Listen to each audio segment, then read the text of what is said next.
예. 자, 말씀을 가슴으로 하나만 깨달아도 믿음은 반드시 자란다라는 제목으로 말씀 전하겠습니다. 믿음의 조상 시리즈를 하고 있는데요. 아브라함 하다가 오늘은 아삽 얘기를 좀 하려고 합니다. 아삽 따라해볼까요? 아삽이라는 사람 잘 모르시죠? 예. 그런데 이 아삽은 누구냐면 레위의 후손인데요. 다윗왕 시절에 언약궤가 예루살렘으로 이송될 때 그 노래 부르는 자로 선택되었습니다. 찬양팀 중에서도 찬양 인도자라고 보시면 되겠습니다. 그래서 이 아삽의 후손들은 대대로 교회에서 찬양팀을 하는 그런 사람들이었습니다. 아삽은 훌륭한 믿음을 가진 그런 사람이었는데 그 사람이 어느 날 실족하게 되었습니다. 시편 73편 1절과 2절을 읽겠습니다. 하나님이 참으로 이스라엘 중 마음이 정결한 자에게 선을 행하시나 나는 거의 넘어질 뻔하였고 나의 걸음이 미끄러질 뻔하였으니. 예, 넘어질 뻔하였다. 실족할 뻔했다는 얘기 뭐냐면 하나님을 향한 믿음이 흔들리고 있다는 것입니다. 예, 정말 하나님이 계신가라는. 지금 찬양 인도하고 교회에서 사역하는 그런 아삽이라는 훌륭한 사람, 다윗에게 인정받았던 이 사람이 지금 이런 고민에 빠지게 된 것입니다. 어쩌다가 이 사람이 이런 지경에 빠지게 되었는지가 3절에 나옵니다. 읽겠습니다. 오만한 자를 질투하였으니로다. 그 사람이 실족한 이유는 뭐라고 나오냐면 내가 악인의 형통함을 보았기 때문이라고. 그리고 오만한 자를 질투한다. 여러분, 우리가 누구를 질투합니까? 일반적으로 나보다 잘 되는 사람을 질투하죠, 그죠? 나보다 못생긴 사람 질투하는 사람 있어요? 없죠. 나보다 예쁜 사람 질투하고 나보다 잘 살거나 내 자식보다 더 훌륭한 자식을 둔 부모를 우리가 질투하지, 그렇지 않으면 질투하는. 그래서 이 아삽이라는 사람이 악인이 잘 되는 걸 보고 그 안에 시험이 든 겁니다. 질투가 나게 되는 것입니다. 구체적으로 어떤 내용인지 4절부터 나오는데 이것은 제가 읽겠습니다. 자, 악인들은 죽을 때에도 고통 없이 죽는데요. 여러분, 고통 없이 죽는 거 복이죠. 그죠? 어느 날 이렇게 잠자다가 평안히 잠자다가 하늘나라 가는데 복 중에 하나잖아요. 네. 근데 이 사람들이 그렇다는 거예요. 그 다음에 힘이 강건하대요. 건강하게 잘 산대요. 악인인데. 또 5절, 사람들이 당하는 고난이 그들에게는 없대요. 그러니까 삶에 어려움이 없는 겁니다. 네. 뭐 자식이 못되고 그런 것도 없는 거예요. 자식도 잘 돼요. 사업도 잘 돼요. 그 다음에 사람들이 당하는 재앙도 그들에게 없대요. 뭐 가다가 교통사고 나는 것도 없고 집에 불나는 일도 없고 그런 것이 전혀 없다라는 거예요. 그러니까 그들이 교만해집니다. 우리는 이렇게 잘 산다. 우리는 걱정 없다. 잘 된다. 근데 하나님을 믿는 너희들은 뭐냐? 이렇게 이야기를 하고 있다는 겁니다. 7절, 살찜으로 그들의 눈이 솟아나요. 예. 지금은 아니지만 그 당시에는 이렇게 잘 먹으면 살찌는 게 덕 아닙니까? 그죠? 예. 그래서 그들은 잘 먹어서 막 살도 쪄요. 그 다음에 그들의 소득은 마음의 소원보다 많아요. 벌고 싶은 소득이 있는데 그거보다 더 버는 겁니다. 부럽죠? 예. 이 사람들이 그렇다는 거예요. 8절, 그들은 능욕하며 악하게 말하며 높은 데서 거만하게 말하며 그들의 입은 하늘에 두고 그들의 혀는 땅에 두고 다니는도다. 그러니까 이 사람들은 악인, 하나님을 믿지 않는 사람을 성경은 악인이라고 하는데 하나님을 믿지 않는 사람들이 이렇게 잘 사는 것을 보고 이 사람이 아삽이 시험이 든 겁니다. 우리는 하나님을 믿으면 복 받을 것 같잖아요. 그죠? 하나님을 믿으면 자녀도 잘 되고 나도 잘 되고 사업도 잘 되고 건강하고 뭐 하는 일마다 다 승승장구하기를 우리가 바라지만 그런데 이 아삽은 그것을 기대했는데 실제로 자기에게 일하는 것은 그 반대라는 겁니다. 오히려 악인들이 더 잘 사는 것을 보고 그가 시험에 들게 된 것입니다.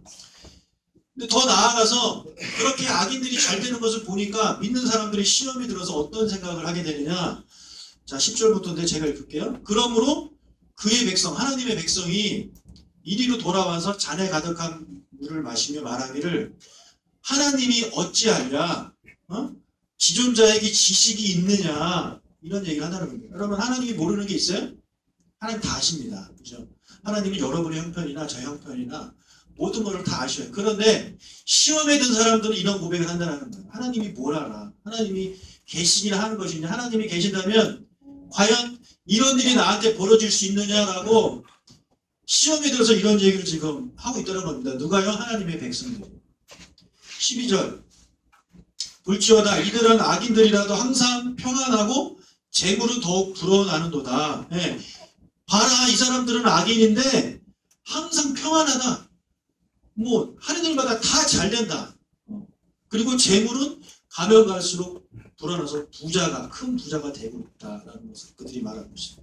그러면서 13절에 말하기를 내가 내 마음을 깨끗하게 하며 내 손을 씻어 무죄하다 한 것이 실로 헛되다라는 얘기를 합니다. 자, 하나님의 백성들은 하나님의 말씀대로 살려고 나름대로 노력을 하잖아요. 그죠? 죄를 안 지으려고 하고 정직하게 살려고 하고 그렇게 노력을 하는데, 그래서 나는 그렇게 정결하게 살려고 하는데 헛된 것 같다라는 얘기를 하는 거예요. 나는 그렇게 사는데 나는, 자 14절에 나는 종일 재난을 당하여 아침마다 징벌을 받고 있습니다. 나의 삶이 너무 힘들어요. 그러니까 헛된 것 같은 거예요. 내가 이렇게 살 필요가 있는가? 내가 이러면서 굳이 신앙생활을 해야 되는가? 나도 저 옆집에 있는 저 사람처럼, 하나님 믿지 않는 사람처럼 좀 거짓도 그 무정짓도 좀 행하면서 주일날 놀러 다니고 비즈니스 하고 그렇게 손해보지 않고 그렇게 살아가야 되는 것이 맞지 않는가라는 생각을 이 아삽이 하고 있다는 것입니다. 아마 여러분들도 살아가시면서 이런 고민을 많이 하셨을 거예요. 그죠? 네. 나는 정말 하나님 앞에서 열심히 살려고 하는데 일이 잘 안 돼요. 어려움이 생겨요. 내 가정에. 내 자녀가 아파요. 내 자녀가 그렇게 똑똑하고 하지도 않아. 내 남편도 막 속을 썩이는 것 같고. 그런데 그렇지 않은, 하나님 믿지 않는 사람들, 다른 종교를 믿는 사람들은 막 잘 돼요. 승승장구하고 뭐 했다 하면 성공하고 자녀들도 성공하고, 그런 거 보면 여러분한테 실족하는 마음이 생긴다는 거죠. 그러다가 실제로 많은 분들이 실족해서 신앙을 떠납니다. 하나님이 계시기 뭐가 계셔? 하나님 없어. 하나님 있으면 이런 일이 이루어질 수가 없지 하면서 신앙을 떠나게 되는 거고요. 신앙을 떠나기까지 겁이 나는 사람들은 신앙을 떠나진 않지만 믿음이 점점 약해집니다. 하나님께 해야 되는데 기도하지 않는 거고, 예배해야 되는데 예배하지 않는 거고, 자꾸 하나님 말고 다른 것들을 의지하게 되는 거죠. 하나님을 믿으면서 동시에 다른 것을 계속 의지하는 거예요. 왜요? 나는 자꾸 이런 고난을 당하는데 그렇지 않은 사람들은 잘 되는 걸 보니까 그런 선택을 하게 되는 것입니다.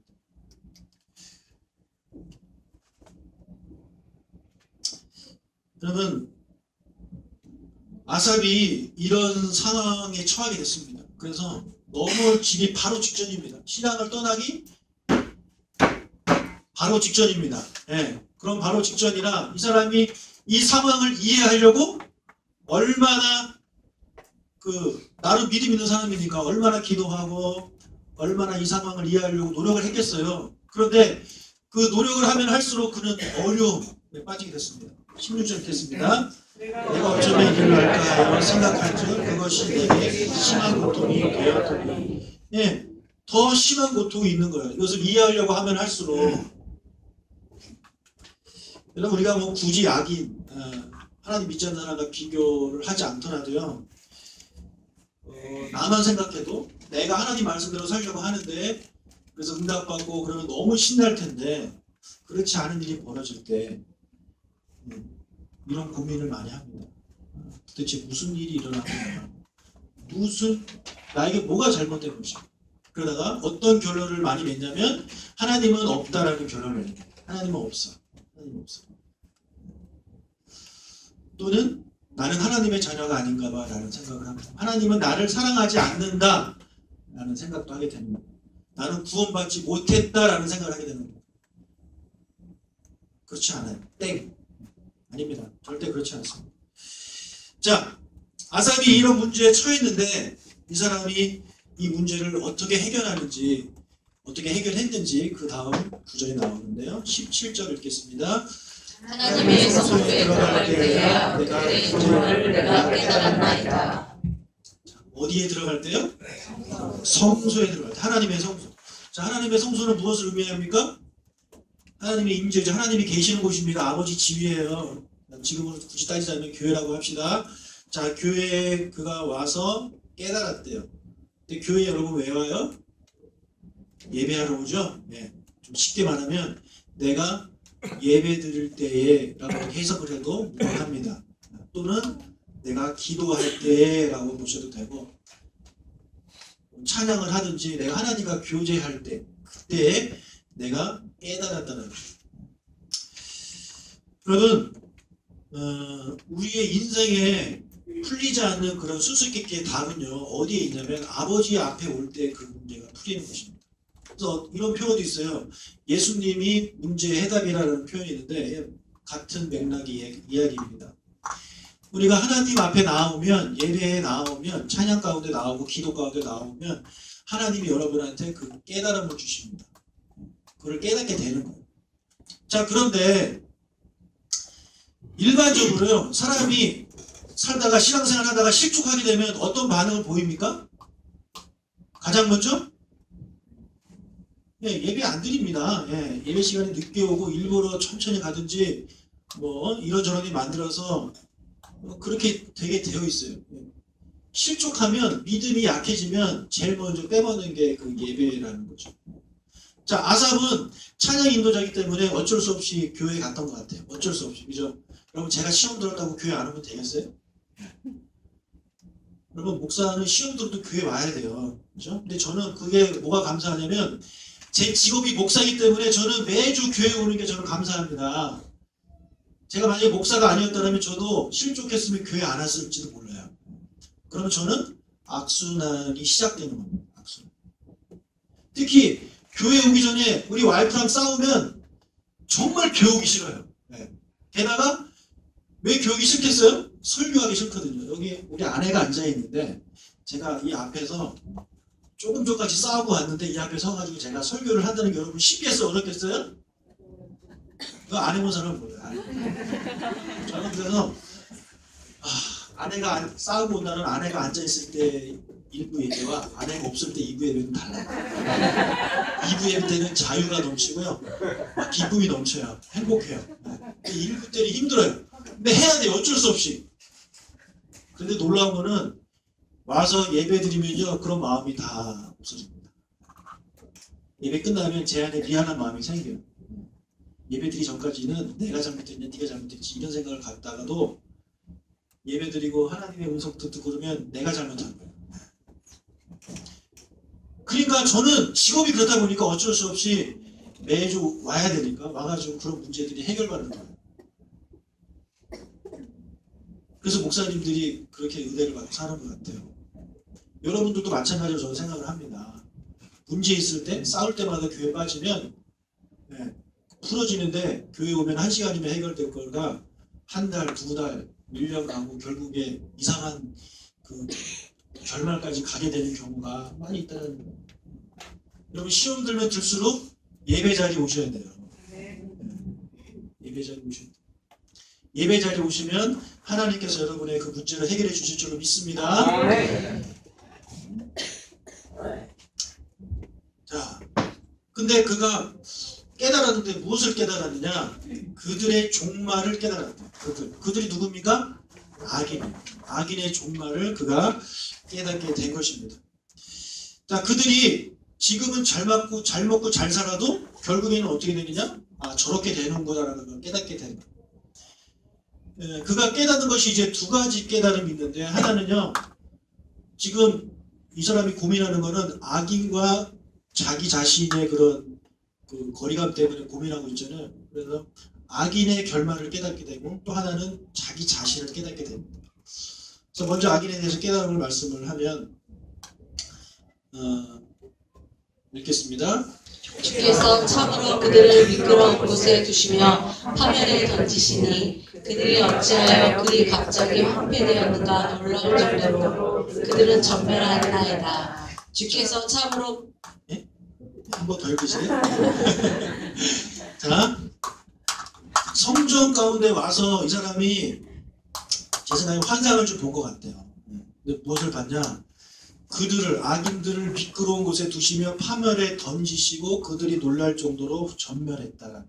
전 이것이 이제 이 아삽이 악인들이 나중에 지옥에 가는 모습들을 환상으로 보지 않았을까라는 생각을 해봅니다. 네.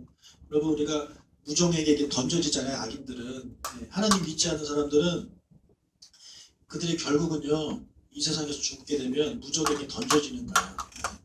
바닥이 없는 그곳에 던져지는 거예요. 그곳에서 고통당하고 여기 표현대로 의하면 놀랄 정도로 전멸되는 거예요. 그들이 아무리 이 세상에서 잘 먹고 잘 살고 떵떵거리면서 살아도 권력을 가지고 살아도 그들의 결국 하나님을 믿지 않는 사람들의 결국은 황폐하게 되는 거고 전멸하게 되는 것입니다. 그것을 일단 이 사람이 깨달았어요. 자, 두 번째 깨달음은 무엇이냐? 자기 자신에 대해서 깨닫게 되는 것인데 22절 제가 읽겠습니다. 내가 이같이 우매무지함으로 주 앞에 짐승이어나. 자, 그가 뭘 깨달아요? 자기 자신을 깨달아요. 자기 자신은 어떤 사람이래요? 우매무지한 짐승 같은 존재라는 거예요. 여러분 생각해보세요. 이 아삽이 그래도 하나님의 일을 하는 레위 지파였습니다. 굳이 뭐 요즘에 따지자면 목사라고 생각 좀 해주세요. 목회 일을 하는 사람이고 그 다음에 교회에서 여러 가지 사역도 하는 그런 사람이에요. 다윗 왕한테 인정받은 사람이에요. 그러니까 나름대로 자기가 잘났다고 생각할 수 있습니다. 하나님을 좀 안다고 생각할 수 있어요. 성경을 좀 안다고 생각할 수 있어요. 그런데 그가 이제 깨달아요. 나는 우매무지한 짐승 같은 존재다라는 거예요. 나는 아무것도 아니라는 거죠. 나는 아무것도 아니야. 내가 지금까지 하나님을 좀 알았다고 생각했는데 아니라는 거예요. 하나님 앞에 나아오니까 그게 아님을 깨닫는 거예요. 나는 정말 부족한 사람이고 나는 정말 아무것도 아니라는 것을 깨닫게 된 것입니다. 사람이 겸손하게 되는 거죠. 우리가 회복되는 첫 번째 단계가 뭐냐? 내 자신을 깨닫는 거예요. 나는 아무것도 아니다라는 거죠. 따라갈까요? 나는 우매무지한 짐승과도 같다. 하나님 앞에서. 그래서 우리 주로 욕할 때 이 동물 이름 갖고 욕하잖아요. 그 욕을 들으면 아멘 하십시오. 아멘. 나는 그런 존재입니다. 자, 그 다음 23절 내가 항상 주와 함께하니 주께서 내 오른손을 붙드셨나이다. 이제 하나님에 대해서 깨달아요. 하나님이 내 오른손을 붙들어 주시는 분이래요. 그리고 24절 하나님이 하나님의 교훈으로 나를 인도하신대요. 그리고 후에는 영광으로 나를 영접하신대요. 천국으로 나를 인도하신다는 겁니다. 내가 아버지 집에 가게 된다는 그 얘기를 하고 있는 거고 25절 하늘에서는 오직 하나님밖에 없습니다. 하나님만이 참 신이라는 얘기를 하고 있고 땅에서도 마찬가지라는 거예요. 내가 사모할 분은 오직 하나님밖에 없습니다라고 그가 고백을 하고 있는 거고요. 26절에 내 육체와 마음은 쇠약하나 하나님은 내 마음의 반석이시고 영원한 분기시시다 표현합니다. 다시 말해 나는 약하지만 하나님은 강하시고 나는 할 수 없지만 하나님이 할 수 있다라는 그런 고백을 지금 그 사람이 지금 하고 있다는 거죠. 그러니까 나를 깨닫고 하나님을 깨닫는 거야. 지금까지 내가 뭐 할 수 있을 것 같고 그랬는데 그게 아니야. 나는 아무것도 못하고 오직 하나님이 나의 도움이 되신다. 그것을 깨닫게 되었다는 것입니다.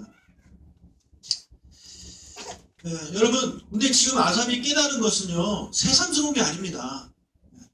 여러분 이 중에 모르는 거 있어요? 여러분 하나님이 여러분과 함께 한다는 얘기 처음 들어봐요? 그리고 하나님이 말씀으로 여러분 인도하신다는 걸 처음 들어봅니까? 여러분이 나중에 하나님 믿다가 믿으면 천국 간다는 얘기 처음 들어요? 아니죠. 하나님이 오직 한 분이시다. 다른 신은 다 우상이다. 이런 얘기 처음 들어요? 아니죠. 네. 그리고 나는 약하지만 하나님은 강하다. 이런 얘기 처음 들어요? 교회를 좀만 다니신 분들은 다 들었던 얘기입니다. 다 들었던 얘기. 그렇다면 이 아삽도 마찬가지죠. 아삽은 레위인인데 레위인들은요 그 모세오경 구약을 다 외우는 사람들이에요. 그 다 외우는 사람이 이거 처음 듣는 거예요?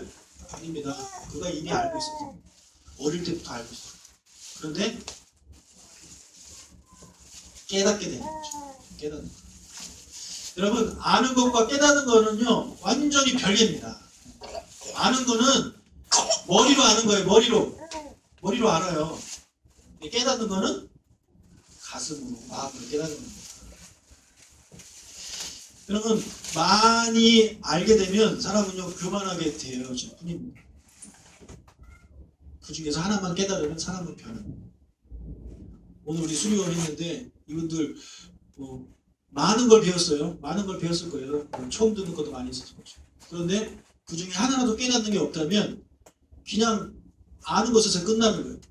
나는 사역훈련 수료증 받았다. 교만하면서 끝나버리는 겁니다.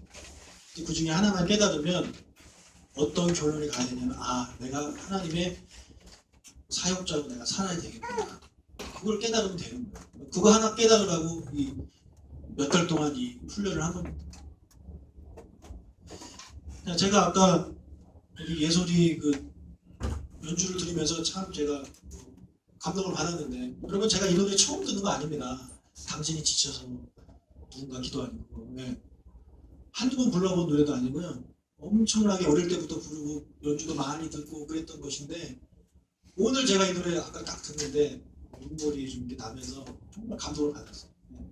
그래, 하나님이 나와 함께 하시고 나의 기도를 들어주시는구나라는 사실을 깨닫게 되는 거예요. 여러분, 그걸 깨달으면 그것이 내 마음에 팍 꽂힙니다. 우리가 하나님의 그것을 깨닫는 거는요, 여러분 기도하실 때 깨달을 수 있고, 찬양하다가 깨달을 수 있어요. 그리고 말씀 듣다가 깨달을 수 있고, 성도들과 대화하는 중에 깨달을 수 있어요. 성경 공부하다가 깨달을 수 있어요. 마디 예배하다가 깨달을 수 있어요. 여러분이 어느 모임에 가든지 그날 한 가지만 깨달을 수 있다면 그 사람의 인생은 정말 놀랍게 변할 것입니다. 제 인생이 지금 42살, 42년밖에 안 됐는데 제가 무엇을 깨달았나 생각해 보니까 별로 깨달은 게 별로 없더라고요. 깨달음이 없이 오랜 세월을 살았습니다. 그런데 최근에 제가 많은 것들을 좀 깨달았어요. 그리고 나서 저의 삶이 좀 변했습니다.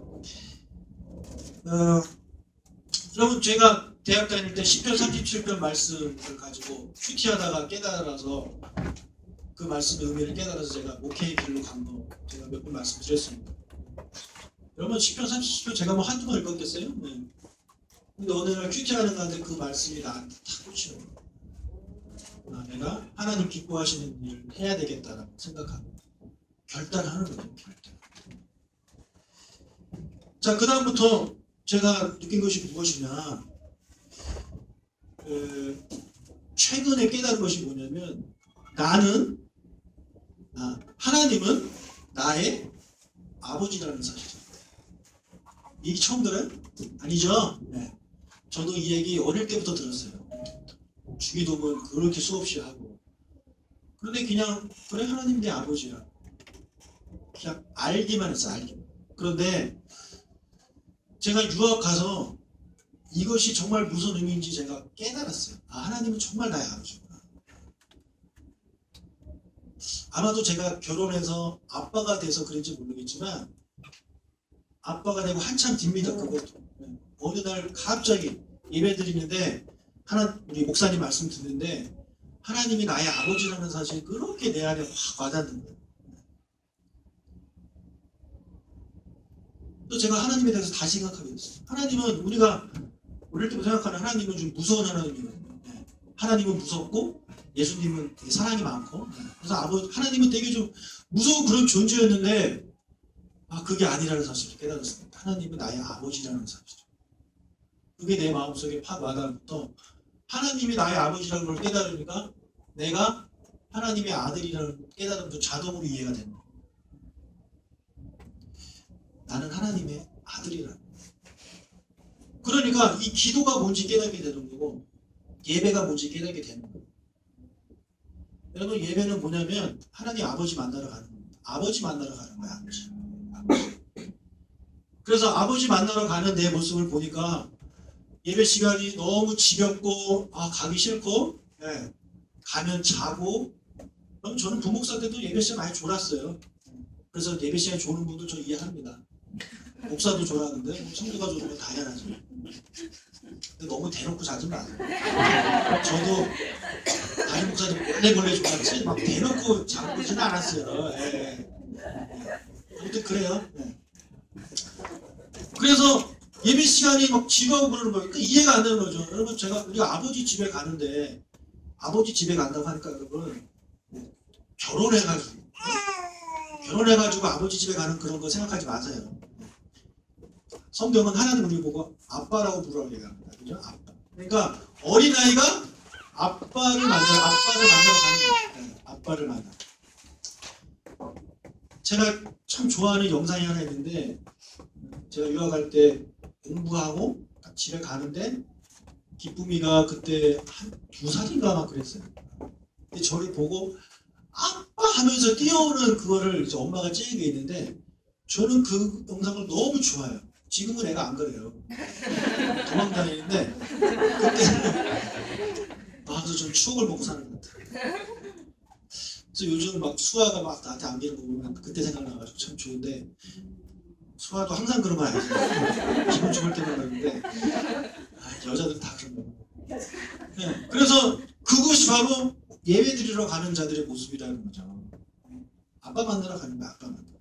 아빠 만나러 가는데, 그래서 내가 생각한 게, 그럼 내가 굳이 아빠 만나러 가는데 무슨 뭐 대통령 만나러 가는 것처럼 내가 그렇게 격식 차리고 그렇게 갈 필요 있는가 생각이 드는 거죠. 옛날에 제가 어릴 때는 교육받은 게 뭐냐면, 하나님을 만나러 가는 건데 너 복장이 그게 뭐야? 이런 얘기 많이 들었어요. 네.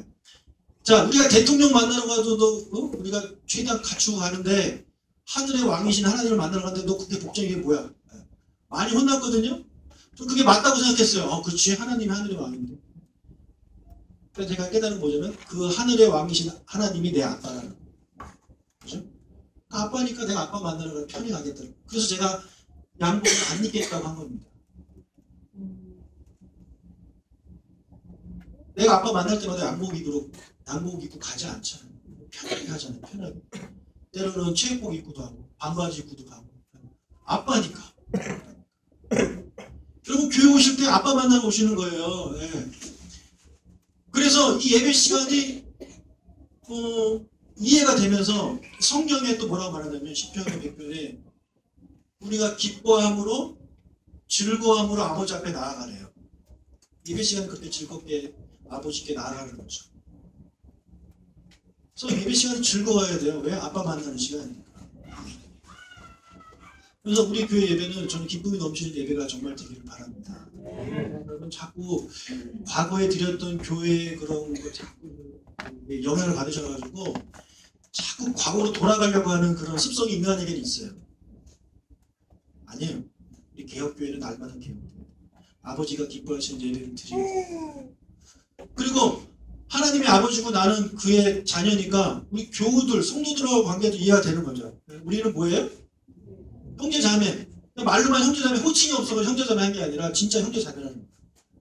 그래서 제가 청년들한테 그랬어요. 너희들 형제 자매님이 있다는 소리 하지 말라네. 오빠는 오빠지 무슨 형제님이냐. 집에서 우리 한결이가 기쁨이한테 자매님 이렇게 부르면 얼마나 웃겨요? 네? 말이 돼요? 기쁨이 한결이 형제님 뭐 이러면 너무 웃긴 거잖아. 그러지 말라고 했어요, 청년들. 그래서 저도 우리 저보다 어린 사람들한테는요, 제가 이름 부르고 싶어요. 이름. 그래서 우리 효림 집사가 있지만, 효림이는 6학년 때 제가 만났거든요. 6학년 때.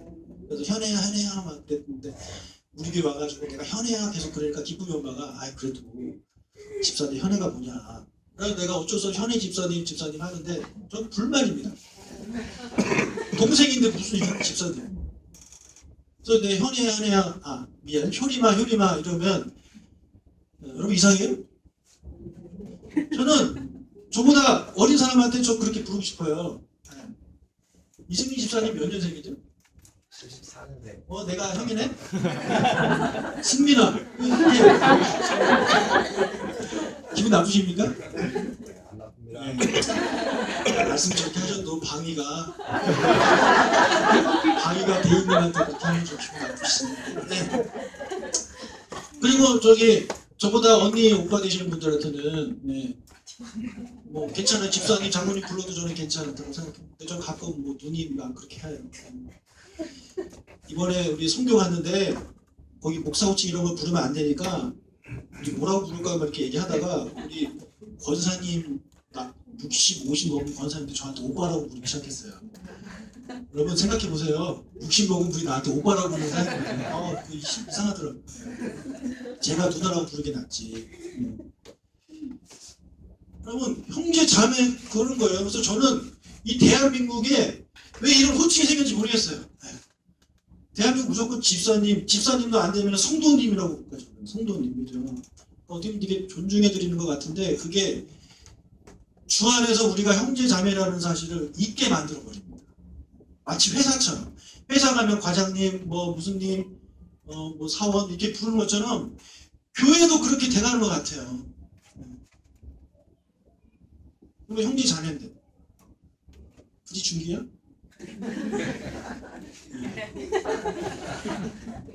그래서 저는 그렇게 부르고 싶지만 혹시라도 여러분 중에 실족하는 사람이 있으면 제가 그럼 안 되잖아요. 그래서 누가 실족할지 몰라서 제가 그렇게 못하고 있는데 아무튼 저는 그렇게 부르고 싶습니다. 제가 나이가 좀 더 들면 가능할지 모르겠잖아요. 더 들면 그렇게 불러도 실족 안 당할지 모르겠는데 여러분 중에 만약에 나이 저보다 어리신 분들 창미 나이 어리신 분들 내가 창미야 이렇게 부르면 기분 나쁘게 얘기하세요. 제가 그다음부터는 이창미 집사님 제가 이렇게 불러드릴 수 있습니다. 하나님이 나의 아버지라는 사실을 깨달으면 그다음부터 다른 것들이 이제 깨닫게 되는 거예요. 그리고 교회란 무엇인지 깨닫게 되는 거예요. 이런 깨달음이 없으니까 맨날 그 교회에서 뭐 형제 자매님 불러도 그냥 호칭으로만 끝나지 정말 그 사람이 나의 형제인지 자매인지를 이해를 못합니다. 진짜 형제 자매면요 형제 자매 간에 문제가 생기면 그거 풀어야죠. 그죠? 네? 형제 자매 간에 문제는 풀어야죠. 우리 아이들 자주 싸우지만 금방 풀립니다. 금방 풀려요. 한 번 싸웠다고 영원한 적이 됩니까? 아니에요. 형제 자매 간에 그런 거 없어요. 어른 형제 말하는 게 아니에요. 어릴 때 형제 자매 말하는 거. 우리가 하나님을 아빠라고 부른 다음에 여러분들 주 앞에서 어린 아들 딸입니다. 그렇죠? 그러니까 싸울 수 있어요. 싸우면서 큰다면서요. 풀어야죠. 언제까지 그것 때문에 계속 싸우고 있는 겁니까? 풀어야죠. 그리고 형제 자매니까 어려운 일 생기면 도와주고 관심 가져주고 뭐 그런 게 당연하게 되는 거죠. 저는 하나님이 나의 아빠라는 그 사실 하나를 깨달은 게 저는 저의 인생에 있어서 목회에 있어서 신앙에 있어서 큰 변화를 가져오는 그런 깨달음이었습니다. 그래서 말씀 하나만 가슴으로 깨달으면요 나의 신앙이 분명히 변하고 성장하게 되어 있습니다. 그게 안 되니까 아무리 많이 들어도 머리로만 알기 때문에 가슴으로 깨달음이 없기 때문에 교만해지는 거예요. 그냥 교만해지고 목사님 설교 판단하고 뭐 그러는 거예요. 그러니까 목이 곧은 백성이 돼가는 거죠. 교회가 점점 화석화돼가는 거죠. 교회는 커지는데 성도 간에 사랑이 없는 거죠. 형제자매 간에 사랑이 없는 거죠. 아무리 교회 와도 아버지의 사랑이 느껴지지가 않는 거예요. 아무리 와서 찬양 불러도 감동이 없는 거죠. 왜요? 깨달음이 없으니까. 노래 알아요. 그냥 아는 데서 끝나는 거예요. 그 찬양 가운데 깨달음이 없으면 여러분 정말 신앙생활은 재미없고요. 괴로운 것입니다. 저는 여러분이 올해 이제 거의 몇 주 안 남았는데 정말 깨달음 하나라도 없고 2014년을 마무리하시길 바랍니다. 그 하나만 깨달으면 여러분 삶이 변합니다. 여러분의 자녀도 마찬가지예요. 여러분이 아무리 잔소리하고 아무리 그래봐야 아이들이 말씀 중에 하나만 깨달으면 아이들은 변합니다. 아이들은 변하게 되었어요. 자, 성전에서 뭔가를 깨달은 아삽이 이제 결론을 내리는데 27절과 28절 같이 읽겠습니다. 무릇 주를 멀리하는 자는 망하리니 용녀같이 주를 떠난 자를 주께서 다 멸하셨나이다. 하나님께 가까이 함이 내게 복이라. 내가 주 여호와를 나의 피난처로 삼아 주의 모든 행적을 전파하리이다. 예, 이것이 지금 아삽이 내린 결론입니다. 주를 멀리하는 자는 망한대요. 이게 뭐예요? 아까 말한 거예요. 네.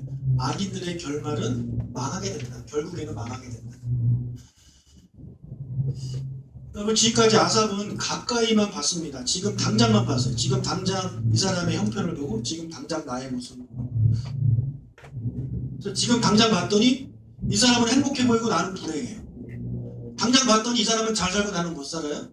당장 봤더니 이 사람은 인기가 있고 나는 인기가 없어요. 네, 그렇게 되는 거죠. 그러니까 실족하고 실망하게 되는 거예요. 그런데 그 사람이 이제 멀리 보는 사람이 됐어요. 멀리 볼 수 있는 눈이 열렸어요. 결국을 볼 수 있는 거예요. 악인의 결국, 지금은 잘 되는 것처럼 보이지만 악인의 결국을 보니까 어떻대요? 지옥에 간대요. 망한대요. 나의 결국을 봤어요. 지금 내가 어렵고 힘들지만 나의 미래를 보니까, 결국을 보니까 하나님의 그 아버지 품에 안기는 걸 자기가 보게 되는 거죠. 그러니까 그가 내린 결론이 뭐냐? 28절.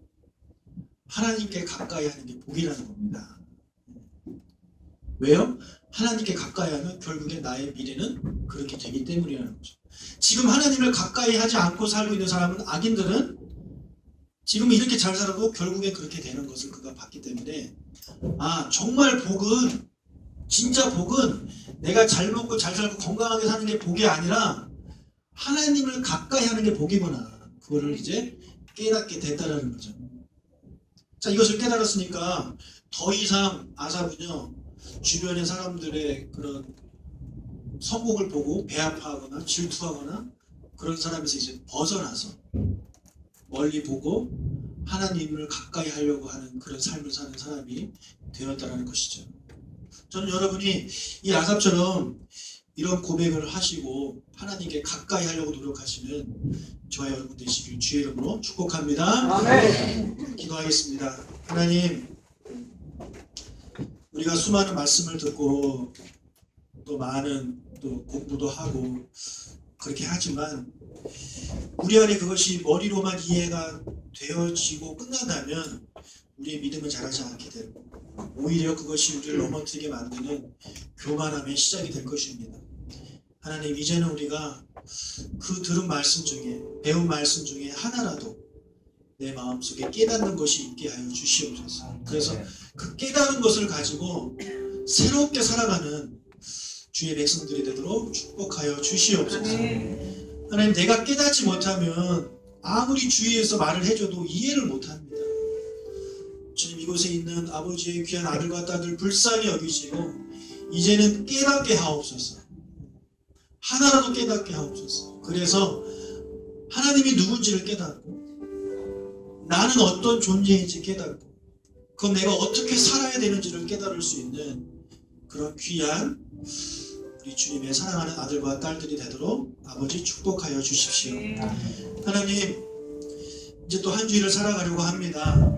우리들에게 은혜 주셔서 낮의 해와 밤이 달이 우리를 삼지 못하도록 지켜주시고 일용할 양식을 주시고 때를 따라 돕는 은혜를 우리들에게 허락하여 주시옵소서. 우리 아버지가 기뻐하시는 삶을 살아가도록 축복하여 주시옵소서. 아버지, 오늘 병원 선교가 있는 날입니다. 은혜 주셔서 아버지, 모든 사람들, 우리들이나 또한 병원에 계신 분들 모두에게 하나님의 은혜와 사랑이 넘치는, 전달되는 그것들을 경험하고 내가 얼마나 행복한 존재임을 깨달을 수 있는 그런 귀한 시간 되도록 축복하여 주시옵소서. 감사를 드리며 예수님의 이름으로 기도합니다. 아멘. 이제는 우리 주 예수 그리스도의 은혜와 하나님 아버지의 크신 사랑과 성령님의 교통하심이 오늘 모여 예배한 모든 자들과 방문하신 분들 위해 있을지어다. 아멘.